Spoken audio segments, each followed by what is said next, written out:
You're watching the Humanist Association of Middle Tennessee.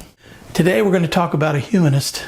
I would say the most important, I would say the first and most prolific, to me, most amazing person who ever lived.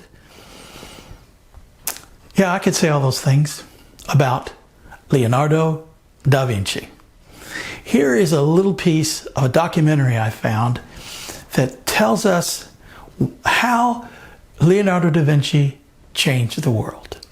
You probably know Leonardo da Vinci as a Renaissance artist.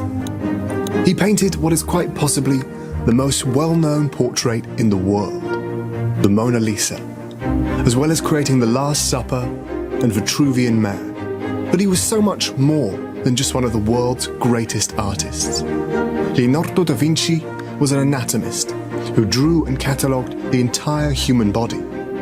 He was an architect who designed grand cities and buildings that were revolutionary for his time. He was an astronomer who studied the night sky and created designs for one of the first telescopes. He was a botanist who examined and documented plants. He was a cartographer who created some of the first contemporary maps. He was an engineer who designed countless amazing machines and structures. He was a geologist who studied the Earth, discovering and theorizing the origins of fossils. He was a hydrodynamicist, dedicated to understanding the forces and flows of fluids.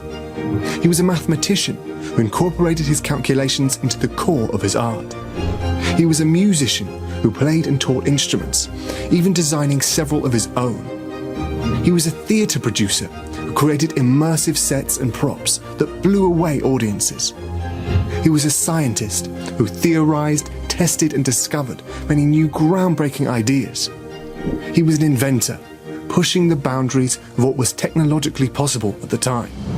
And he did all of this over 500 years ago. Now I want you to be sure and check out this documentary on YouTube. It's How Leonardo da Vinci Changed the World.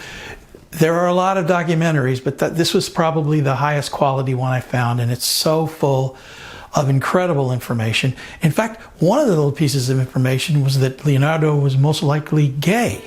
There is certainly no evidence of him ever having a sexual relationship with a woman.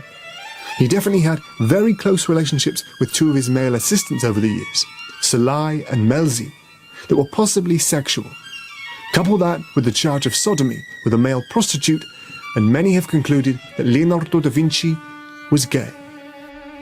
You can imagine what a dangerous position he was in as someone who was famous and also someone who was most likely gay. It's kind of hard to hide that. So I would add noble and courageous to the list of other adjectives that you can apply to Leonardo da Vinci.